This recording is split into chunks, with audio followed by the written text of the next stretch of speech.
Nous sommes toujours avec Daniel Pénac qui nous présente son dernier roman, La Loi du rêveur. Alors Daniel Pénac, vous l'avez compris, l'équipé sauvage c'est une certaine forme de légèreté, mais c'est aussi des valeurs, au premier rang desquelles le respect du monde animal. Or, parmi les grands défenseurs de la cause animale, il y a certes Aymeric Caron, mais il y a surtout Olivier Pouls, un épicurien qui a pour les bêtes une tendresse infinie, surtout si ces bêtes sont elles-mêmes tendres. Écoutez sa réaction lorsque vendredi j'essayais de le sensibiliser au destin tragique d'un petit veau. Moi, je vous fais le choix de veau. Je trouve que c'est une viande qui se prête particulièrement bien. Vous avez déjà vu un veau? Oui, oui, j'en ai déjà mangé. Ça vous attendrait pas? Ma foi, quand il est découpé en petits morceaux. Oui, bon, d'accord, c'est non. Bonjour Olivier Pouls. Bonjour Mathieu, bonjour tout le monde. Bonjour Daniel Pénac, dans mes bras mon ami, parce que cette ode au vin que vous venez de chanter, c'est un peu la mienne. Le pinard, c'est de la vinasse, ça fait du bien, par où que ça passe, j'aurais pas dit mieux. La prochaine fois, vous me le chanterez, Olivier, parce qu'il ne faut pas juste les paroles. Alors, Olivier, qu'est-ce qu'on fait ce soir? J'étais en Belgique ce week-end, pour tout dire à nos auditeurs. Je vous ai envoyé une photo de moule et vous m'avez répondu. Ça tombe bien. Eh ben oui, ça tombe bien parce que vous m'avez donné l'idée de ma chronique. Finalement, c'était toujours ça de prix et de gagner.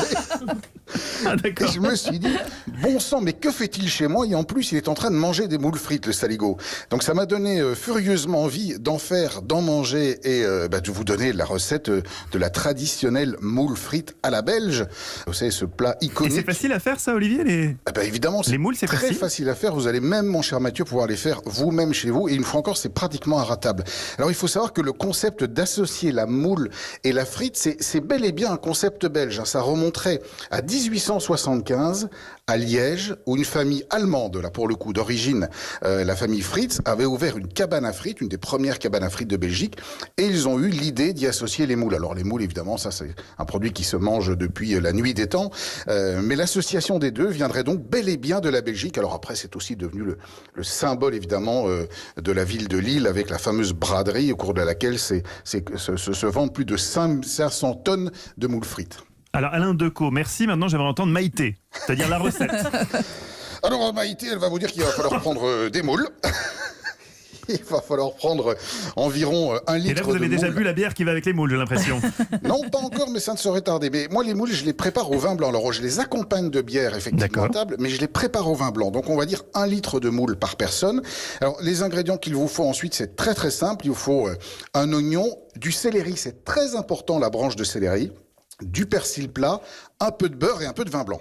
Ensuite, c'est aussi simple que ça. Vous prenez une belle casserole dont vous détenez le couvercle, parce qu'il va falloir la couvrir, donc c'est très important.